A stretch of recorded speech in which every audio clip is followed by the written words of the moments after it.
আজকে আমি বানাবো তেল পটল। তার জন্য প্রথমে আমি পটলগুলোকে ছাড়িয়ে ভালো করে ধুয়ে নুন হলুদ দিয়ে একটু লাল লাল করে ভেজে তুলে নেবো। এবার পটলগুলো ভাজা হয়ে গেলে আমি ওই তেলেই দিয়ে দেবো ফোড়নে গোটা গরম মশলা, তেজপাতা। ফোড়নটা একটু নাড়াচাড়া করে আমি দিয়ে দেবো পেঁয়াজ বাটা।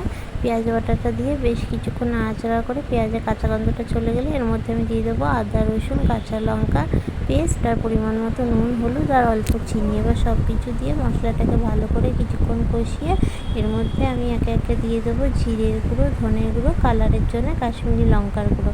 এবার গুঁড়ো মশলাগুলো দিয়ে ভালো করে মশলাটাকে বেশ কিছুক্ষণ কষিয়ে মশলাটা কষানো হয়ে গেলে আমি দিয়ে দেবো ভেজে রাখা পটলগুলো। এবার পটলগুলো দিয়ে মশলার সাথে বেশ কিছুটা সময় ধরে ভালো করে পটলটাকে কষিয়ে নিয়ে কষানো হয়ে গেলে আমি এর মধ্যে জল আর দিয়ে দেবো কয়েকটা কাঁচা লঙ্কা। এবার জল দিয়ে সব কিছুকে আরও একবার ভালো করে মিক্স করে কিছুক্ষণের জন্য ঢেকে দেবো। কিছুক্ষণ পর ঢাকনা তুলে ঝোলটা ফুটে গেলে নামানোর আগে দিয়ে দেবো গরম মশলা। ব্যাস তাহলেই রেডি টেস্টি তেল পটল। রেসিপিটা কেমন লাগলো জানাতে ভুলবেন না। ভালো লাগলে চ্যানেলটি সাবস্ক্রাইব করবেন।